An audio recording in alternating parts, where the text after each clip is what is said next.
Abbiamo 200 imprese che si sono prenotate, che saranno presenti, abbiamo 250 marchi rappresentati, abbiamo tutta una serie di convegni di approfondimenti dal bostrico alla biodiversità, quindi abbiamo solo l'unico punto di domanda sono ancora i visitatori. Torna alla Fiera dell'Agricoltura di Montagna con la 41esima edizione di Agrimont negli spazi di Longarone Fiere. Nelle immagini la conferenza stampa di presentazione dove sono stati presentati i temi tecnici come il nuovo PSR ma anche il controllo del bostrico causato da Vaia.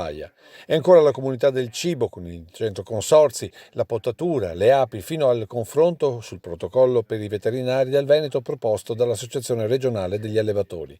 Un appuntamento immancabile quindi e non solo per gli imprenditori del settore. Possono venire anche le famiglie, quindi è una fiera aperta, è una fiera per tutti, quindi io invito tutti a venire il 19 e 20 di marzo, il 25, 26 e 27 di marzo, è una fiera in presenza, quindi anche un'occasione d'oro. Per ritornare tutti insieme. Finalmente per tornare tutti insieme, speriamo presto.